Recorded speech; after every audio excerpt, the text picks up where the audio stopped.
नमस्कार दोस्तों।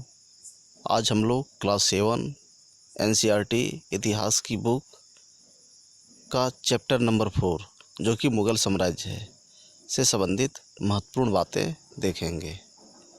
तो दोस्तों, अगर आपने वीडियो को लाइक, सब्सक्राइब और शेयर नहीं किया है तो अवश्य कर लें। कमेंट अवश्य करें दोस्तों। जो भी बातें आपको समझ में नहीं आती है तो उसके बारे में कमेंट अवश्य करें। अध्याय नंबर 4 जो कि मुग़ल साम्राज्य है। मध्यकाल में किसी भी शासक के लिए भारतीय उपमहाद्वीप जैसे बड़े क्षेत्रों पर जहाँ लोगों एवं संस्कृति में इतनी अधिक विविधताएं हो, शासन कर पाना अत्यंत ही कठिन कार्य था। परंतु अपने पूर्ववर्तियों के विपरीत मुग़लों ने एक साम्राज्य की स्थापना की और वह कार्य को पूरा किए जो अब तक का केवल छोटी अवधियों के लिए ही संभव जान पड़ता था। परंतु 16वीं सदी के उत्तरार्ध से इन्होंने दिल्ली और आगरा जैसे अपने क्षेत्रों का विस्तार करना शुरू किया और 17वीं शताब्दी में लगभग संपूर्ण महाद्वीपों पर अधिकार प्राप्त कर लिया। मुग़लों के द्वारा उन्होंने प्रशासन के ढांचे तथा शासन संबंधी जो विचार लागू किए वे उनके राज्य के पतन के बाद भी टिके रहे। यह एक ऐसी राजनीतिक धरोहर थी जिसके प्रभाव से उपमहाद्वीपों में उनके पश्चात आने वाले शासक अपने को अछूता न रख सके। आज भारत के प्रधानमंत्री स्वतंत्रता दिवस पर मुग़ल शासकों के निवास स्थान दिल्ली के लाल किले की प्राचीर से राष्ट्र को संबोधित करती है।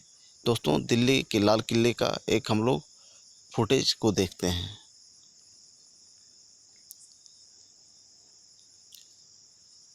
चित्र 1 में हम लोग देख रहे हैं, यही दिल्ली का लाल किला है जहाँ से झंडोत्तोलन का कार्य किया जाता है दोस्तों, जो कि मुग़ल साम्राज्य का ही देन है। दोस्तों, मुग़ल कौन था, यह एक प्रमुख विषय है। तो चलिए इसके बारे में जानते हैं। मुग़ल 2 महान शासक वंशों के वंशज थे। कौन थे? 2 महान शासक वंशों के वंशज थे। माता की ओर से वे चीन और मध्य एशिया के मंगोल शासक चंगेज़ खान, जिनकी मृत्यु 1227 ईस्वी में हुई, के उत्तराधिकारी थे। पिता की ओर से वे ईरान, इराक एवं वर्तमान तुर्की, जिसको टर्की, के शासक तैमूर, जिसकी मृत्यु 1414 में हुई, के वंशज माने जाते थे। परंतु मुग़ल अपने को मुग़ल या मंगोल कहलवाना पसंद नहीं करते थे। ऐसा इसलिए था क्योंकि चंगेज़ खान से जुड़ी जो भी स्मृतियाँ थी वह सैकड़ों व्यक्तियों के नरसंहार से संबंधित थी। यही स्मृतियाँ मुग़लों के प्रतियोगियों उज़्बेकों से भी संबंधित थी। दूसरी तरफ मुग़ल तैमूर के वंशज होने पर गर्व अनुभव करते थे, ज़्यादा इसलिए क्योंकि उनके इस महान पूर्वज ने 1398 में दिल्ली पर कब्जा कर लिया था। अपने आप को कुछ मुग़लों ने तैमूर के वंशज होने पर गर्व करते थे, चूँकि इसके पीछे एकमात्र रीज़न था कि वो 1398 में दिल्ली पर कब्जा कर लिए थे। चित्र नंबर 2 जो कि हम लोग देख रहे हैं यहाँ दोस्तों, फिगर नंबर 2 है। तैमूर, उसके उत्तराधिकारी और मुग़ल सम्राटों का एक लघु चित्र जो कि 1702 से 1712 के बीच की है। मध्य में तैमूर है, बीच में देख सकते हैं तैमूर हैं, और उसके दाहिनी ओर उसका पुत्र मरीना है। तो आप देख सकते हैं दाहिनी तरफ मरीना है। ये दाहिनी तरफ की बात करें दोस्तों तो मरीना है और उसका दाहिनी ओर उसका पुत्र मरीन शाह, जो प्रथम मुग़ल सम्राट बाबर का लकड़दादा था, और उसके बाद अबू सिद बाबर के दादा हैं। तैमूर की बाई और सुल्तान मोहम्मद मिर्ज़ा जो कि बाबर के परदादा और उमर शेख बाबर के पिता हैं। तैमूर के दाहिनी और तीसरे चौथे पांचवें व्यक्ति मुग़ल सम्राट बाबर, अकबर और शाहजहां हैं। उसकी दाईं और उसी क्रम से हुमायूं, जहांगीर और औरंगजेब है। तो आप ये फिगर में देख सकते हैं दोस्तों। दाहिने तरफ की बात हुई तो दाहिने तरफ मरीन शाह जो कि मुग़ल सम्राट बाबर के लकड़दादा था। उसके बाद अबू सैद बाबर के दादा हुए। तैमूर की बाई और सुल्तान मोहम्मद मिर्ज़ा जो कि बाबर के परदादा थे। इसके बारे में बात हो रहा है दोस्तों। तो चलिए आगे चलते हैं हम लोग दोस्तों। उन्होंने अपनी वंशावली का प्रदर्शन चित्र बनवाकर किया। प्रत्येक मुग़ल शासक ने तैमूर के साथ अपना चित्र बनवाया। चित्र 1 को देखिए जो तैमूर और मुग़लों के समूह में तस्वीर प्रस्तुत करता है। और नेक्स्ट हम लोग बात करते हैं मुग़ल सैन्य अभियान के बारे में दोस्तों। तो ये देख सकते हैं मुग़लों का सैन्य अभियान का चित्र 3 में दर्शाया गया है।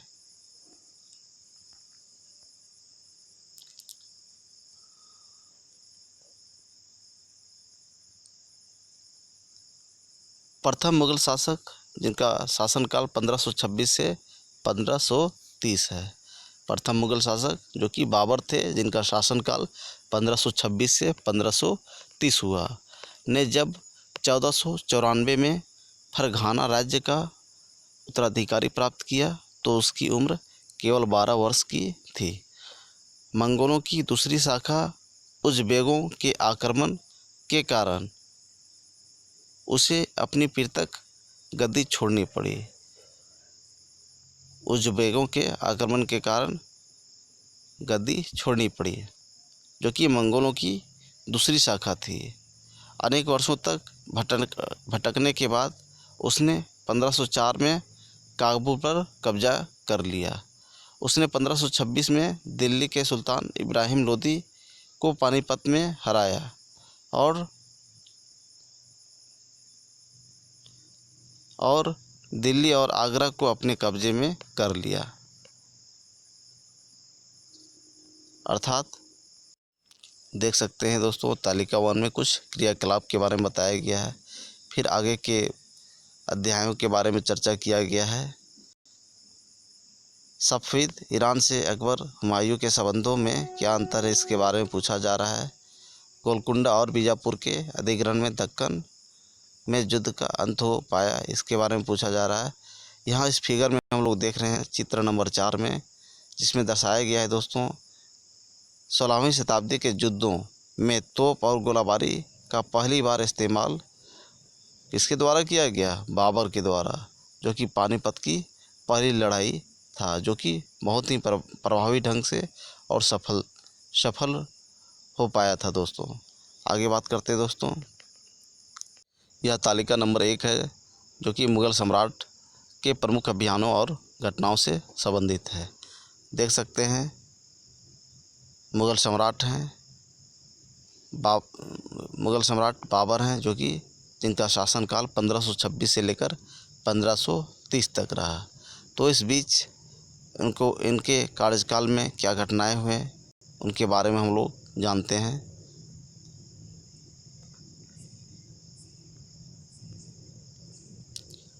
(1526) की बात करते हैं दोस्तों। पानीपत के मैदान में इब्राहिम लोदी एवं उसके अफगान समर्थकों को बाबर के द्वारा हराया गया।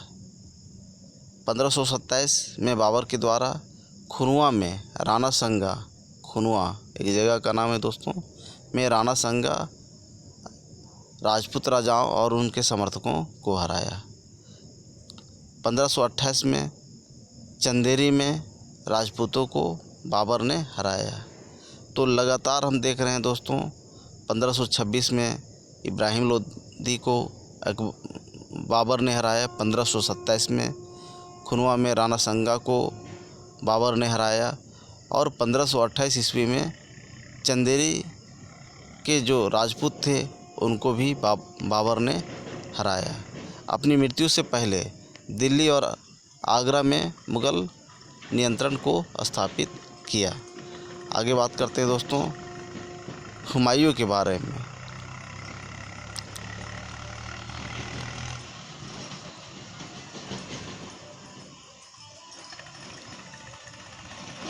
हुमायूं का शासनकाल 1530 से लेकर 1540। प्रथम खेप में उन्होंने 1530 से लेकर 1540 तक शासन का बागडोर संभाला। बीच में उनको अपनी सत्ता को छोड़कर भागना पड़ा। तत्पश्चात 1555 से लेकर 1556 तक शासन किए। तो बात करते हैं हुमायूं ने अपने पिता की वसीयत के अनुसार जायदाद का बंटवारा किया। प्रत्येक भाई को एक प्रांत मिला। उसके भाई जो कि मिर्ज़ा कमरान की महत्वाकांक्षाओं के कारण हुमायूं अपने अफ़गान प्रतिद्वंदियों के सामने फीका पड़ गया। शेर खान ने हुमायूं को 2 बार हराया। पहली बार 1539 ईस्वी जो कि चौसा के युद्ध के नाम से जाना जाता है, और दूसरी बार 1540 ईस्वी में जो कि कन्नौज युद्ध के नाम से भी जाना जाता है।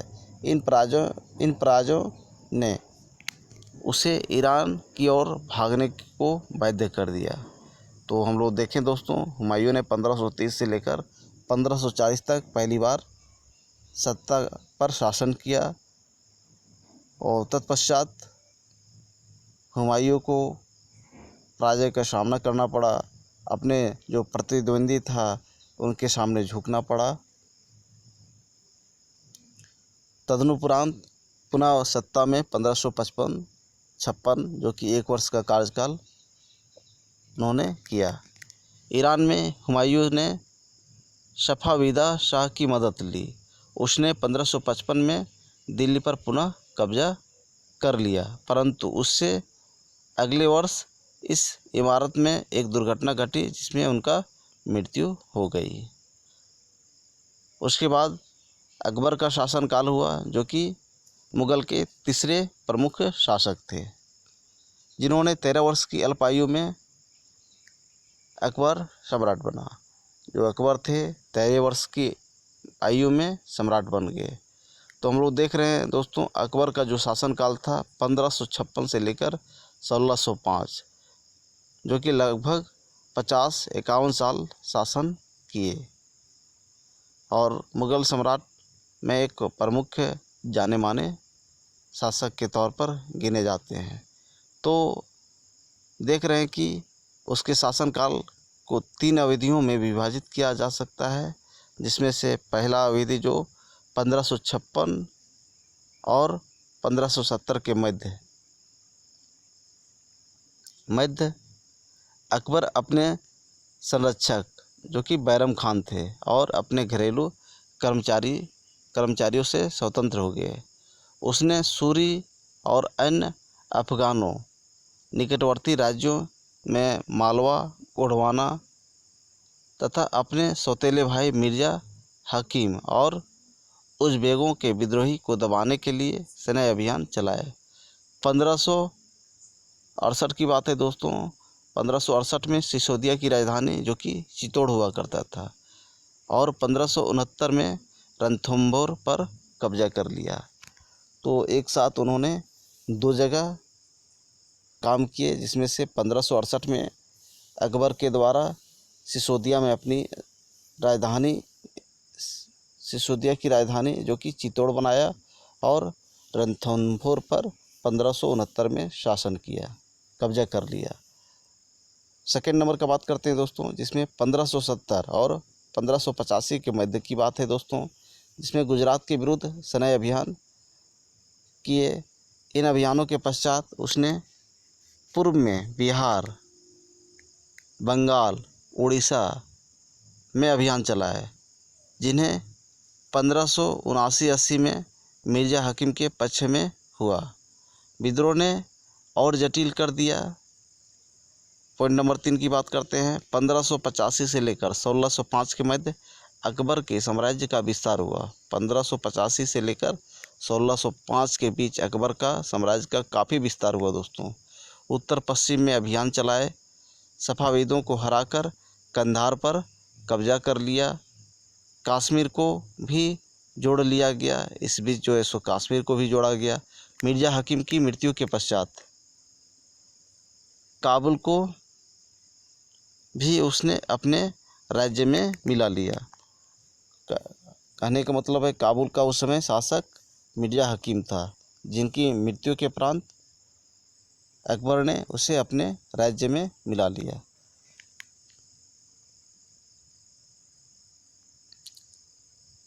दक्कन में अभियान की शुरुआत हुई। इस प्रकार से दक्कन में भी अभियान का शुरुआत किया गया और बरार, खानदेश, अहमदनगर के कुछ हिस्सों को भी अकबर ने अपने राज्य में मिला लिया। अपने शासन के अंतिम वर्षों में अकबर की सत्ता राजकुमार सलीम के विद्रोहों के कारण लड़खड़ाई। यही सलीम आगे चलकर सम्राट जहांगीर बना। तो परीक्षा की दृष्टि से महत्वपूर्ण है दोस्तों, जहांगीर का पूर्व का नाम या अर्थात बचपना का नाम सलीम था दोस्तों, ये याद रखें। अब हम लोग मुग़ल सम्राट के चौथे महान शासक जो कि सलीम, जिसे जहांगीर के नाम से जाना जाता था, जिसका शासनकाल 1605 से 1627 है, के बारे में विस्तार से जानने का प्रयास करते हैं। जहांगीर ने अकबर के सैन्य अभियानों को आगे बढ़ाने का काम किया। मेवाड़ की सिसोदिया शासक अमर सिंह, मेवाड़ के उस समय शासक अमर सिंह थे, ने मुग़लों की सेवा को स्वीकार की। इसके बाद सिखों, यहूदियों और अहमदनगर के खिलाफ अभियान चलाए गए, जो पूर्णतः सफल नहीं रहा। जहांगीर के शासन के अंतिम वर्षों में राजकुमार खुर्रम, जिसका बाद में नाम शाहजहां भी था दोस्तों, जो बाद में सम्राट शाहजहां कहलाया, ने विद्रोह किया। जहांगीर के शासनकाल में खुर्रम ने विद्रोह किया, जिसके कारण शासन की सत्ता लड़खड़ाई। जहांगीर की पत्नी नूरजहां ने शाहजहां को हाशिए पर धकेलने का प्रयास किया, जो कि असफल रहा। दोस्तों अब हम लोग बात कर रहे होंगे खुर्रम के बारे में, जिनका दूसरा नाम शाहजहां था, जो कि मुग़ल साम्राज्य के 5वें प्रमुख शासक थे, जिनका शासनकाल की अवधि 1627 से लेकर 1658 रहा दोस्तों। ये दक्कन में शाहजहां के अभियान जारी रहे। अफ़गान अभिजात खान जहान लोदी ने विद्रोह किया और वह पराजित हुए। अहमदनगर के विरुद्ध अभियान हुआ, जिसमें बुंदेलों की हार हुई और ओरछा पर कब्जा कर लिया गया। इस अभियान के दौरान ओरछा पर कब्जा भी किया गया। उत्तर पश्चिम में बल्ख पर कब्जा करने के लिए उज़्बेकों के विरुद्ध अभियान हुआ। उत्तर पश्चिम में बल्ख नाम का क्षेत्र था, जिस पर कब्जा करने के लिए उज़्बेकों के विरुद्ध शाहजहां के द्वारा अभियान चलाया गया, परंतु वो असफल रहा। परिणाम स्वरूप कंधार सफ़ाविदों के हाथों में चला गया, जिसका रिजल्ट परिणाम निकला कि कंधार जो था वह सफ़ाविदों के हाथों में चला गया, अभियान के असफल रहने के कारण से। 1632 में अंशतः अहमदनगर को मुग़लों के राज्य में मिला लिया गया। बीजापुर की सेनाओं ने सुलह के लिए निवेदन किया। आगे बात करते हैं दोस्तों शाहजहां के पुत्रों के बारे में। 1657-58 में शाहजहां के पुत्रों के बीच उत्तराधिकार को लेकर लड़ाइयाँ झगड़ा शुरू हुआ। औरंगजेब की विजय हुई, जिसमें से उनके पुत्र औरंगजेब की विजय हुई और दारा शिकोह समेत उसके 3 भाइयों को मौत के घाट उतार दिया गया। शाहजहां को शेष जिंदगी जीने के लिए आगरा के किले में कैद कर लिया गया। जो कि छठे महान शासक के तौर पर औरंगजेब हुए, जो कि शाहजहाँ के पुत्र थे। औरंगजेब ने 1658 से लेकर 1707, जो कि सबसे लंबे समय तक शासन करने वाले छठे महान मुगल शासक हुए। 1663 में उत्तर पूर्व में यहोमा को पराजय हुई, परंतु उन्होंने 1680 में पुनः विद्रोह कर दिया। उत्तर पश्चिम में यूसुफजई और सिखों के विरुद्ध अभियानों को अस्थायी रूप से सफलता प्राप्त हुआ। मरवाड़ा के राठौड़ों राजपूतों ने मुगलों के खिलाफ विद्रोह किया और इस बीच मरवाड़ा के जो राजपूत थे उन्होंने मुगलों के विद्रोह में अभियान चलाया, मोर्चा खोल दिए। यही कारण था कि उसकी आंतरिक राजनीति और उत्तराधिकार के मसले में मुगलों के हस्तक्षेप। मराठा सरदार शिवाजी के विरुद्ध मुगल अभियान प्रारंभ में सफल रहे, परंतु औरंगजेब ने शिवाजी का अपमान किया और शिवाजी आगरा स्थित कैद खाने से भाग निकले। उन्होंने अपने को स्वतंत्र शासक घोषित करने के पश्चात मुगलों के विरुद्ध पुनः अभियान चलाए। राजकुमार अकबर ने औरंगजेब के विरुद्ध विद्रोह किया, जिसमें उसे मराठों और दक्कन को सल्तनत सहयोग मिला। अंततः वह सफाविद ईरान भाग गया, अर्थात राजकुमार अकबर जो कि ईरान भाग गए। पॉइंट नंबर 2 की बात करते हैं, ये आप देख सकते हैं, औरंगजेब हैं।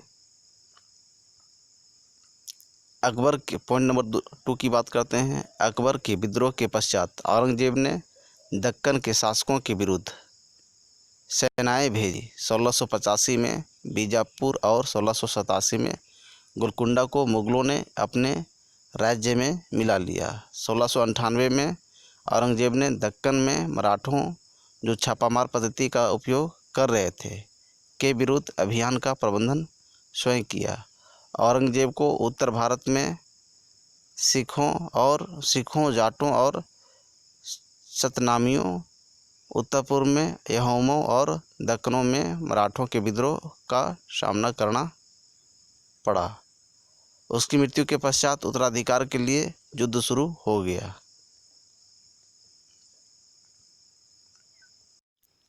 मानचित्र 1 में देख सकते हैं अकबर का शासन जो कि 1605 में था के क्षेत्र, जिसमें से आप देख सकते हैं ऊपर में काबुल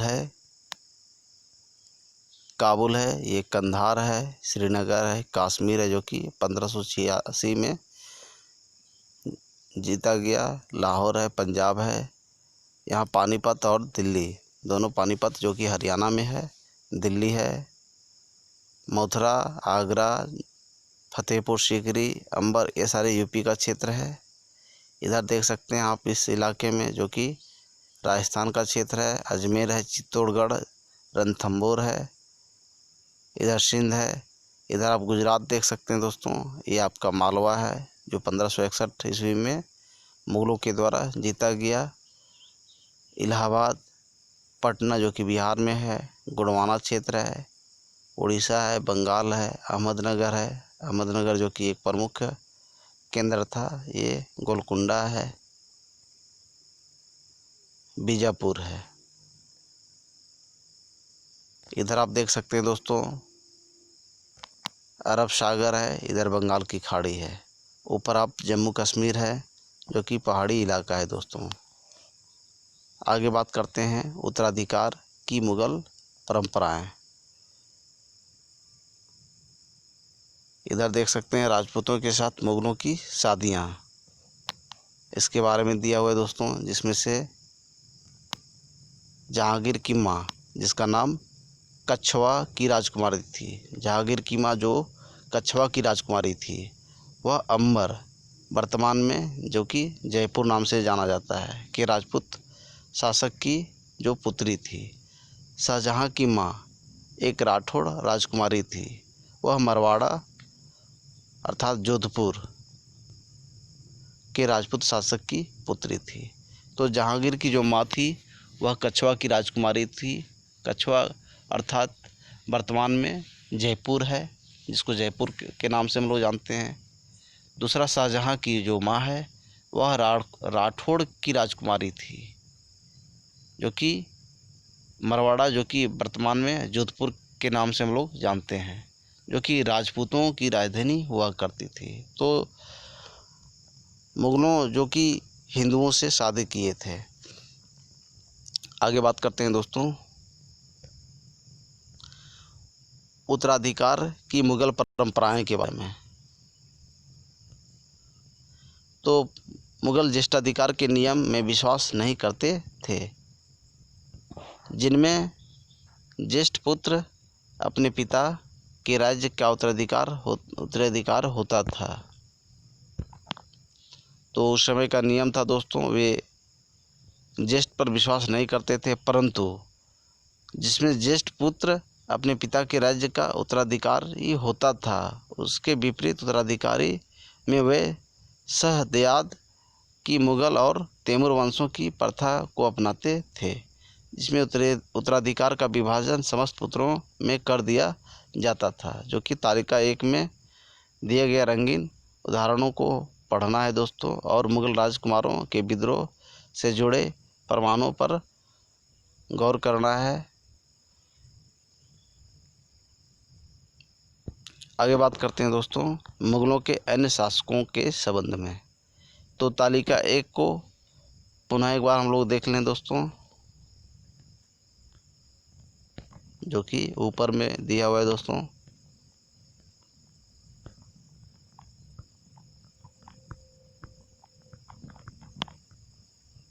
यही तालिका नंबर 1 है दोस्तों, जिसमें प्रमुख अभियान के बारे में दिया हुआ है दोस्तों, मुगल सम्राट के प्रमुख अभियान के बारे में, उनके शासक के बारे में।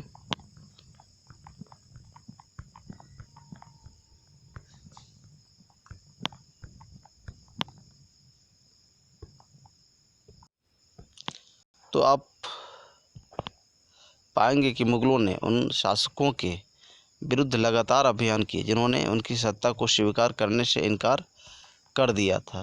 तो मुगलों ने बार बार अभियान चलाकर उनके विरुद्ध लड़ाइयाँ लड़ी, जिन्होंने उनकी सत्ता को स्वीकार करने का विरोध किया।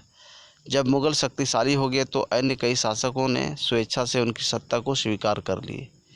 राजपूत इसका एक अच्छा उदाहरण है, जो कि मरवाड़ा, जिसको कि आधुनिक में जोधपुर, अम्बाला, जो कि जयपुर के नाम से जाना जाता था, वो सारे अधिकांश राजस्थान का जो क्षेत्र था वो राजपूतों का अधिकार था, जिस पर मुगल शासकों ने अधिकार कर लिया।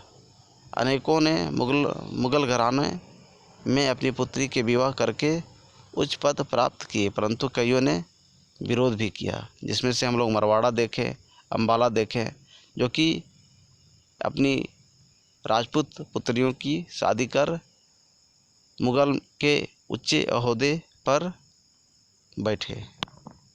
आगे बात करते हैं दोस्तों सिसोदिया राजपूत लंबे समय तक मुगलों की सत्ता को स्वीकार करने से इनकार करते रहे, जिसमें से विरोध करने वाले में से सिसोदिया के राजपूत थे, जो कि लंबे समय तक मुगल साम्राज्य का विरोध करते रहे, परंतु जब वे हारे तो मुगलों ने उनके साथ सम्माननीय व्यवहार किया।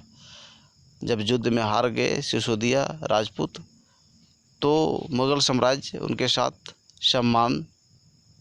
सम्माननीय व्यवहार किए और उन्हें उनकी जागीरदार वतन जागीर के रूप में वापस कर दिए, अर्थात उनका क्षेत्र को पुनः सिसोदिया को वापस कर दिए। पराजित करने परंतु अपमानित न करने के बीच सावधानी से बनाए गए संतुलन की वजह से मुगल भारत के अनेक शासकों और सरदारों पर अपना प्रभाव बढ़ा पाए। इस प्रकार हम लोग देख रहे हैं कि सिसोदिया को किसी तरह का बिना अपमान किए हुए उनकी सारी संपत्ति, उनकी सारी क्षेत्र को मुगल के द्वारा छोड़ दिया गया, जिससे मुग़लों को उसके शासन, उनके कार्यभार का पूरा प्रभाव यहाँ के सरदारों के ऊपर पड़ा। परंतु इस तरह से सुल्तान को हमेशा बरकरार रखना कठिन था। एक बार शिवाजी मुग़ल सत्ता स्वीकार करने आए तो औरंगजेब ने उसका अपमान किया, और इस अपमान का परिणाम क्या हुआ, इसके बारे में हम लोग ऊपर में जाने। मनसबदार और जागीरदार। जैसे जैसे साम्राज्य में विभिन्न क्षेत्र सम्मिलित होते गए, वैसे वैसे मुग़लों ने तरह तरह के सामाजिक समूहों के सदस्यों को प्रशासन में नियुक्त करना आरंभ किया।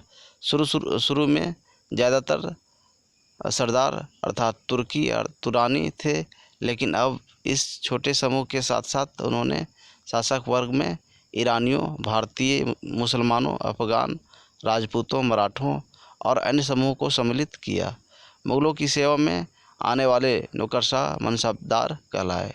जो भी लोग मुग़ल की सेवा में आए, जो आने वाले नौकरशाह थे, वे सारे मनसबदार कहलाए।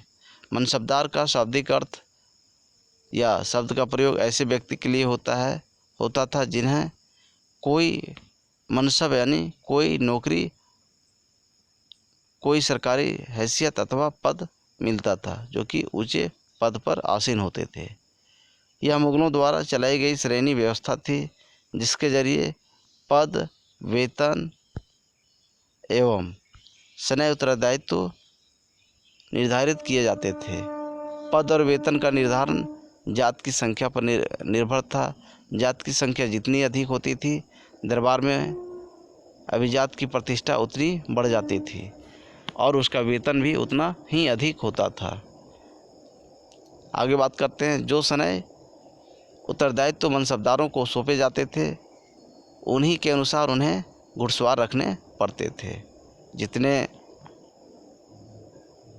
अधिक उनके पास सेना होते थे, उतने ही उनके पास घोड़े भी रखने का अधिकार प्राप्त था। मनसबदार अपने सवारों को निरीक्षण के लिए लाते थे। वे अपने सैनिक के घोड़ों को दगवाते थे एवं सैनिकों का पंजीकरण करवाते थे। इन कार्यवाहियों के बाद ही उन्हें सैनिक का वेतन देने के लिए धन मिलता था। मनसबदार अपना वेतन राजस्व एकत्रित करने वाली भूमि के रूप में पाते थे, जिन्हें जागीर कहते थे। उस समय इसको जागीर के नाम से जाना जाता था। अर्थात मनसबदार जो थे, राजस्व के रूप में राजस्व प्राप्त करने के लिए भूमि पाते थे और उसी से अपना वेतन प्राप्त करते थे, जो तकरीबन एकताओं के समान थी। एकता प्रथा के बारे में भी हम लोग जानेंगे, जो एक तरह का एकता के समान था।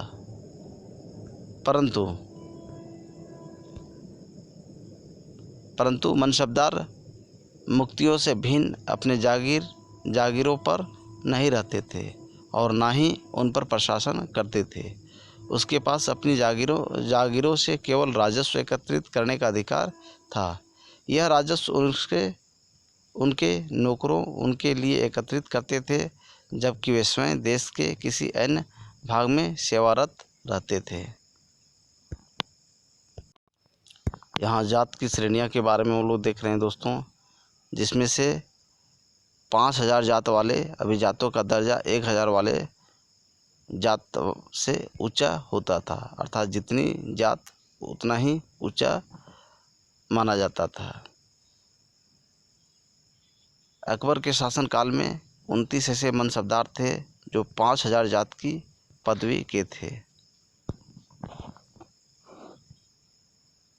बात करते हैं औरंगजेब के, तो औरंगजेब के शासनकाल तक ऐसे मनसबदारों की संख्या बढ़कर 79 हो गई। इसका अर्थ यह हुआ कि राज्य का खर्चा बढ़ गया। चित्र में हम देख सकते हैं मनसबदार अपने सनई अभियान में जाते हुए।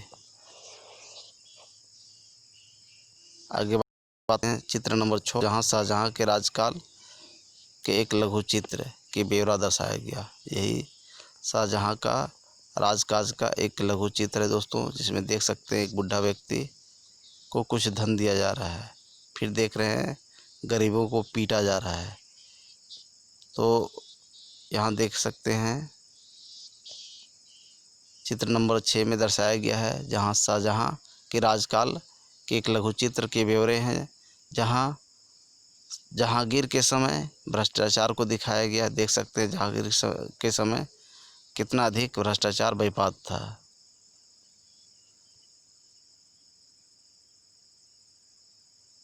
जिसमें पहला चित्र में भ्रष्ट अफसर जो कि रिश्वत लेते हुए दिखाया गया है। इसी के पार्ट 2 फिगर 2 में देख सकते हैं एक कर अधिकारी गरीब किसान को सजा देते हुए। आगे बात करते हैं दोस्तों। अकबर के शासनकाल में इन जागीरों का सावधानीपूर्वक आकलन किया जाता था, ताकि इसका राजस्व मनसबदारों के वेतन के तकरीबन बराबर रहे। औरंगजेब के शासनकाल तक पहुँचते पहुँचते ये स्थिति जो था वो बदल गया था। अब प्राप्त राजस्व मनसबदारों के वेतन से बहुत कम था। मनसबदारों की संख्या में भी अत्यधिक वृद्धि हुई, जिसके कारण उन्हें जागीर मिलने से पहले एक लंबा इंतज़ार करना पड़ता था। इन सभी कारणों से जागीरों की संख्या में कमी हो गई। फलस्वरूप कई जागीरदार जागीर रहने पर यह कोशिश करते रहते थे कि वे जितना राजस्व वसूल कर सेवा कर ले। अपने शासनकाल के अंतिम दिनों में औरंगजेब ने इन परिवर्तनों पर नियंत्रण नहीं रख पाया। इसका कारण किसानों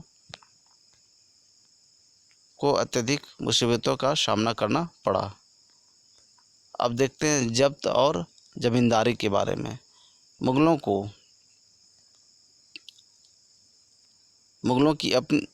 की आमदनी का प्रमुख साधन जो कि किसानों के द्वारा उपजाई गई फसल से प्राप्त होती थी। अधिकतर स्थानों पर किसान ग्रामीण कुलीनों यानी कि मुखिया या स्थानीय सरदारों के मध्य राजस्व देते थे। अर्थात किसान जो भी खेती उपजाते थे उसे राजस्व के रूप में मुखिया या स्थानीय सरदारों को जमा करते थे। समस्त मध्यस्थों के लिए, चाहे वे स्थानीय ग्राम के मुखिया हों या फिर शक्तिशाली सरदार हों, मुगल एक ही शब्द जमींदार का प्रयोग करते थे। अकबर के राजस्व मंत्री जो कि डोडरमल थे ने 10 साल जो कि 1570 से 80 की कालावधि के लिए कृषि की पैदावार, कीमतों और कृषि भूमि का सावधानीपूर्वक सर्वेक्षण किया। इन आंकड़ों के आधार पर प्रत्येक फसल पर नगद के रूप में कर अर्थात राजस्व निश्चित कर दिया गया। प्रत्येक सूबेदार अर्थात प्रत्येक प्रांत को राजस्व मंडलों में बांटा गया और प्रत्येक की हर फसल के लिए राजस्व दर की सूची अलग अलग बनाई गई। राजस्व से प्राप्त करने की इस व्यवस्था को जब्त कहा जाता है। हम लोगों ने देखा कि प्रत्येक इलाके का, प्रत्येक खेती का जो है सो मूल्य अलग अलग होता था और उससे कर जमा किया जाता था और कर को जमा करने की इस व्यवस्था को जब्त कहा जाता था। यह व्यवस्था उन स्थानों पर प्रचलित थी जहां पर मुगल प्रशासनिक अधिकारी भूमि का निरीक्षण कर सकते थे और सावधानीपूर्वक उनका हिसाब रख सकते थे। ऐसा निरीक्षण गुजरात और बंगाल जैसे प्रांतों में संभव नहीं हो पाया। कुछ क्षेत्रों में जमींदार इतने शक्तिशाली थे कि मुगल प्रशासकों द्वारा शोषण किए जाने की स्थिति में वे विद्रोह कर सकते थे। कभी कभी एक ही जाति के जमींदार और किसान मुगल सत्ता के खिलाफ मिलकर विद्रोह कर देते थे। अर्थात हम लोग देखते हैं कि ऐसा नहीं था कि मुगल में विद्रोह नहीं होता था, विद्रोह हुआ है। इसका हम लोगों को प्रमाण मिल रहा है। 17वीं शताब्दी के आखिर से ऐसे किसान विद्रोह ने मुगल साम्राज्य के स्थायित्व को चुनौती दी। अकबरनामा और आईने अकबरी के बारे में हम लोग जानते हैं।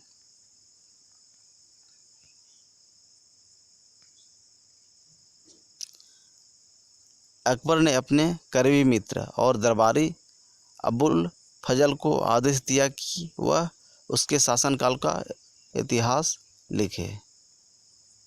अबुल फजल जो कि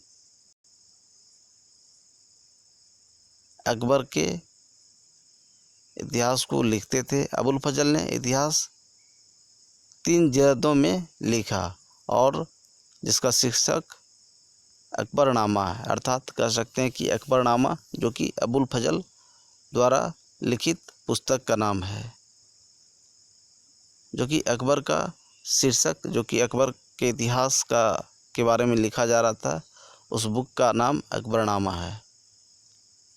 पहली जिल्द में अकबर के पूर्वजों का बयान है, दूसरी में अकबर के शासनकाल की घटनाओं का विवरण मिलता है और तीसरी जो जिल्द था उसमें आईने अकबरी के बारे में लिखा गया है, जिसमें अकबर के प्रशासन, घराने, सेना, राजस्व और साम्राज्य के भूगोल का ब्यौरा मिलता है। इसमें समकालीन भारत के लोगों की परंपरा और संस्कृति का भी विस्तृत वर्णन है। आईने अकबरी का सबसे रोचक आयाम है विविध प्रकार की चीज़ों, जिसमें से फसल पैदावार, कीमतें, मजदूरी और राजस्व का सांख्यिकी का विवरण मिलता है। अबुल फजल से अकबरनामा लेते हुए अकबर, ये आप देख सकते हैं। अबुल फजल से अकबरनामा जो पुस्तक था उसे लेते हुए अकबर हैं। अकबर की नीतियों के बारे में एक नज़र हम लोग डालते हैं। प्रशासन के मुख्य अभिलक्षण अकबर ने निर्धारित किए थे। इसका विस्तृत वर्णन अबुल फजल की अकबरनामा, विशेषकर आईने अकबरी में मिलता है। अबुल फजल के अनुसार साम्राज्य कई प्रांतों में बटा हुआ था, जिन्हें सूबा कहा जाता था। प्रांत के बहुत सारे हिस्सों में बंटने को ही सूबा कहा जाता था। सूबों के प्रशासक सूबेदार कहलाते थे। सूबा का जो प्रधान प्रशासक था वह सूबेदार हुआ करते थे, जो राजनीतिक तथा सैनिक दोनों प्रकार के कार्यों का निर्वहन करता था, जिनका उत्तरदायित्व तो राजनीतिक और सैनिक दोनों कार्य के निर्वहन करने में हुआ करता था। प्रत्येक प्रांत में एक वित्तीय अधिकारी होता था, जो कि दीवान कहलाता था। रुपये पैसे से संबंधित जो अधिकारी होते थे उसे दीवान कहा जाता था। अकबर के समय में, जो कि अकबर नीति है, कानून और व्यवस्था बनाए रखने के लिए सूबेदार को अन्य अफसरों का सहयोग प्राप्त था, जैसा कि बख्शी जो कि सैनिक वेतन अधिकारी था, सदर जो कि धार्मिक और धर्मार्थ किए जाने वाले कार्यों का मंत्री हुआ करता था, फौजदार जो कि सेनानायक होते थे, कोतवाल जो कि नगर का पुलिस हुआ करता था। ये परीक्षा के दृष्टिकोण से महत्वपूर्ण है दोस्तों। बख्शी जो कि सैनिक वेतन अधिकारी होते थे, सदर जो कि धार्मिक और धर्मार्थ किए जाने वाले कार्य के मंत्री थे। फौजदार हम लोग देखें जो कि सेनानायक हुआ करता था। कोतवाल जो कि नगर का पुलिस अधिकारी हुआ करता था। आगे बात करते हैं दोस्तों जहांगीर के दरबार पर नूरजहां का प्रभाव के बारे में। चित्र 8 में देख सकते हैं नूरजहां का ये फरमान है जो दोस्तों, अर्थात पत्र है दोस्तों। महरुनिसा ने 1611 में जहांगीर से विवाह किया। जहांगीर की पत्नी का नाम महरुनिसा था और उसे नूरजहां का खिताब मिला। महरुनिसा को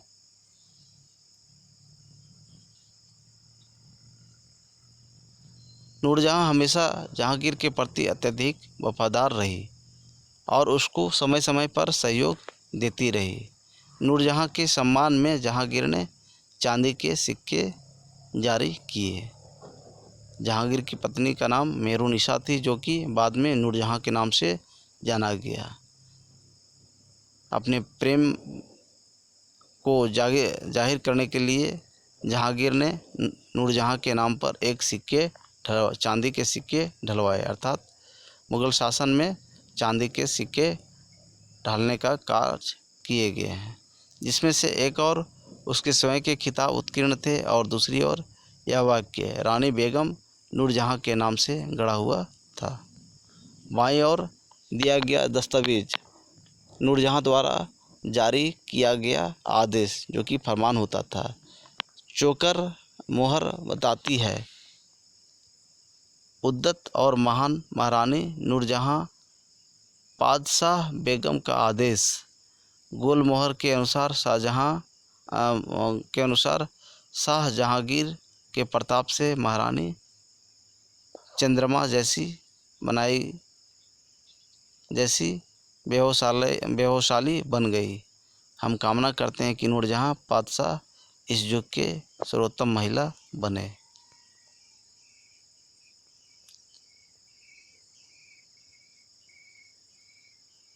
आगे बात करते हैं अकबर के अभिजात। बड़ी सेनाओं का संचालन करते थे। जो अकबर के अभिजात थे वो लोग बड़ी सेनाओं का संचालन करने का कार्य करते थे और बड़ी मात्रा में राजस्व खर्च कर सकते थे। जब तक वे वफादार रहे साम्राज्य का कार्य सफलतापूर्वक चलता रहा, परंतु 17वीं सदी के अंत तक कई अभिजात ने अपने स्वतंत्र ताने बाने बुन लिए थे। साम्राज्य के प्रति उनका वफादारी उसके निजी हितों के कारण कमज़ोर पड़ गई। बात करते हैं 1570 में अकबर जब फतेहपुर सीकरी में था तो उसने उलेमा, ब्राह्मणों, जिसुइट पदरियों जो कि रोमन कैथोलिक थे और जरदुश्त धर्म के अनुयायियों के साथ धर्म के मामलों पर चर्चा शुरू की। ये चर्चाएं इबादत खाना में अकबर की रुचि विभिन्न व्यक्तियों के धर्मों और रीति रिवाजों में थी। इस विचार विमर्श से अकबर की समझ बनी जो कि विद्वान धार्मिक रीति और मतंधता पर बल देते हैं वे अक्सर कट्टर होते हैं। उनकी शिक्षाएं प्रजा के बीच विभाजन और असमंजस पैदा करती है। ये अनुभव अकबर को सुलह-ए-कुल या सर्वत्र शांति की विचारधारा की ओर ले गया। सहिष्णुता की यह धारणा विभिन्न धर्मों के अनुयायियों में अंतर नहीं करती थी, अपितु इसका केंद्र बिंदु थी नीति शास्त्र, जो कि एक व्यवस्था था जो सर्वत्र लागू की जा सकती थी, जिसमें केवल सच्चाई, न्याय और शांति पर बल था। अबू फजल ने सुलह-ए-कुल की विचार पर आधारित शासन दृष्टि बनाने में अकबर की मदद की। शासन के इस सिद्धांत को जहांगीर और शाहजहां ने भी अपनाया था। ये फिगर में हम लोग देख सकते हैं दोस्तों, चित्र नंबर 9, जिसमें इबादत खाना में अकबर विभिन्न धर्मों के विद्वानों के साथ चर्चा करते हुए, इसी कारण से अकबर जो कि महान शासक भी कहलाए। आगे हम लोग बात करते हैं सुलह-ए-कुल के बारे में। सुलह-ए-कुल अकबर के शासन काल में क्या था, तो देख सकते हैं हम लोग दोस्तों, अकबर की सुलह-ए-कुल नीति का उनके पुत्र जहांगीर ने इस प्रकार वर्णन किया है। ये जहांगीर के द्वारा वर्णन किया गया है। ईश्वरीय अनुकंपा के विस्तृत आंचल में सभी वर्गों और सभी धर्मों के अनुयायियों की एक जगह है। इसीलिए उसके विशाल साम्राज्य में, जिसकी चारों ओर सीमाएं केवल से ही निर्धारित होती थी, विरोधी धर्मों के अनुयायियों और तरह तरह के अच्छे बुरे विचारों के लिए जगह थी। जहां असहनीयता का मार्ग बंद था, यहाँ सुन्नी और शिया एक ही मस्जिद में इकट्ठे होते थे और ईसाई और यहूदी एक ही गिरजे में प्रार्थना करते थे। उसने सुसंगत तरीके से सर्विक शांति सुलह-ए-कुल के सिद्धांत का पालन किया। 17वीं शताब्दी में और उसके पश्चात मुग़ल साम्राज्य के बारे में हम लोग जानते हैं दोस्तों। मुग़ल साम्राज्य की प्रशासनिक और सैनिक कुशलता के फलस्वरूप आर्थिक और वाणिज्यिक समृद्धि में काफ़ी वृद्धि हुई। विदेशी यात्रियों ने इसे वैसा धनी दर्जा बताया जैसा कि किस्से कहानियों में वर्णित होता रहा है, परंतु यह यात्री इसी प्रचुरता के साथ मिलने वाली दरिद्रता को देखकर विस्मित रह गए। सामाजिक असमानताएं साफ साफ दिखाई पड़ती थी। शाहजहां के शासनकाल के 20वें वर्ष के दस्तावेजों से हमें पता चलता है कि ऐसे मनसबदार जिनको उच्चतम पद प्राप्त था, कुल 8000 में से 445 ही थे। कुल मनसबदारों की एक छोटी संख्या जो कि 5.6% को ही साम्राज्य के अनुमानित राजस्व का 61.5% स्वयं उनके सवारों को वेतन के रूप में दिया जाता था। मुग़ल साम्राज्य और उसके मनसबदार अपनी आय का बहुत बड़ा भाग वेतन और वस्तुओं पर लगा देते थे। जो मुग़ल सम्राट के मनसबदार थे, अपनी आय की बहुत बड़ा भाग जो कि वेतन और वस्तुओं पर लगा देते थे मजदूरों को देने के लिए। इस खर्चे से शिल्पकारों और किसानों को लाभ होता था, चूँकि वे वस्तुओं और फसल की पूर्ति करते थे। किसान और शिल्पकार ही ऐसे थे जो कि वस्तुओं और फसलों की पूरी किया करते थे, परंतु राजस्व का भार इतना था कि प्राथमिक उत्पादक किसान और शिल्पकारों के पास निवेश के लिए बहुत कम धन बचता था। इसमें से बहुत गरीब थे, मुश्किल से ही पेट भर पाते थे। वे उत्पाद शक्ति बढ़ाने के लिए अतिरिक्त संसाधनों में औजार और अन्य वस्तुओं में निवेश करने की बात सोच भी नहीं सकते थे। ऐसी अर्थव्यवस्था में ज़्यादा धनी किसान, शिल्पकारों के समूह, व्यापारी और महाजन ज़्यादा लाभ उठाते थे। मुग़लों के कुलीन वर्ग के हाथों में बहुत धन और संसाधन थे, जिनके कारण 17वीं सदी के अंतिम वर्षों में वे अत्यधिक शक्तिशाली हो गए।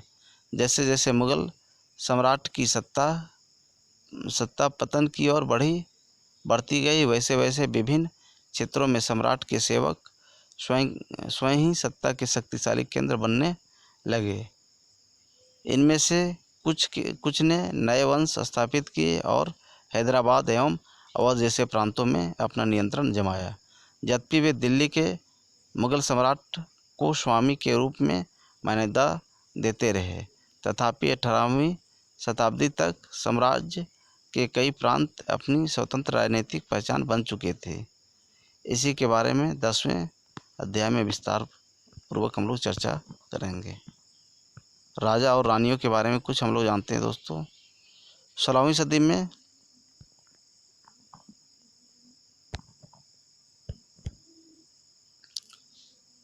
मुग़लों के लगभग समकालीन संसार के विभिन्न भागों में कई महान राजा रानी थे। इसमें ओटोमान तुर्की के सुल्तान सुलेमान, जिनका 1520 से 1566 शामिल है। उसके राज में ओटोमान राज्य का विस्तार यूरोपा की ओर हुआ। उसने हंगरी को अपने राज्य के साथ मिला लिया और ऑस्ट्रिया को घेर लिया। उसकी फौज ने बगदाद और इराक भी हथिया लिया। मोरक्को तक उत्तरी अफ्रीका का बहुत सा हिस्सा ओटोमान सत्ता को मानता था। सुलेमान ने ओटोमान नौसेना का पुनर्गठन किया। पूर्वी भूमध्य सागर के इलाकों पर इस नौसेना के प्रभुत्व की वजह से स्पेन के साथ उसकी प्रतिस्पर्धा हुआ। अरब सागर में अब बात करते हैं। अरब सागर में इस नौसेना ने पुर्तगालियों को चुनौती दी। सम्राट को अल कानूनी अर्थात विधि निर्माता का खिताब दिया गया, क्योंकि उसके शासनकाल में बड़ी संख्या में नियम कानून बनाए गए थे। इस नियम का लक्ष्य यह था कि बढ़ते हुए साम्राज्य के विभिन्न क्षेत्रों को ध्यान में रखते हुए प्रशासनिक तरीके का मानकीकरण हो, ताकि किसानों को बेगार और भारी करों से बचाया जा सके। आगे चलकर 17वीं शताब्दी में ओटोमान क्षेत्र में सार्वजनिक व्यवस्था का पतन हुआ, जो सुलेमान कानूनों के काल को आदर्श शासनकाल के रूप में याद किया जाने लगा। अब बात करते हैं अकबर के अन्य समकालीन शासकों के बारे में, जिसमें से इंग्लैंड की शासक रानी एलिजाबेथ थी, जिनका शासनकाल 1558 से लेकर 1603 था। दूसरा समकालीन शासक के बारे में बात करें तो ईरान का सफ़ाविद शासक शाह अब्बास था, जो 1588 से लेकर 1629 तक रहे। इनमें से कहीं ज़्यादा विवादास्पद रूसी शासक जार इवान चतुर्थ, जिनका शासनकाल 1530 से लेकर 1584, जो इवान दी टेरिबल नाम से कुख्यात थे। कल्पना करना है दोस्तों कि बाबर और अकबर शासक बनने के समय अपना उम्र के बारे में बताना है और कल्पना करना है कि पितृक संपत्ति के रूप में एक राज्य प्राप्त होता है। आप अपने राज्य को स्थायी और समृद्ध कैसे बनाएंगे, इसके बारे में सोचना क्रियाकलाप है दोस्तों।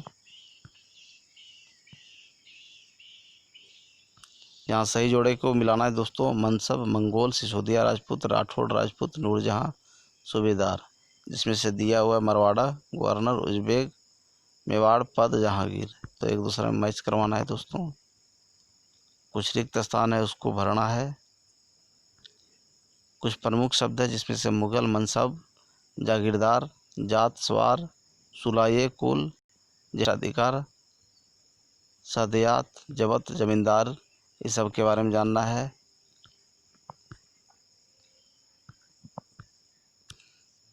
तो इस तरह से मुगल साम्राज्य, जो कि एक प्रमुख टॉपिक था, जिसके बारे में हम लोगों ने सफलतापूर्वक जाना और समझने का प्रयास किया। तो दोस्तों वीडियो देखने के लिए धन्यवाद।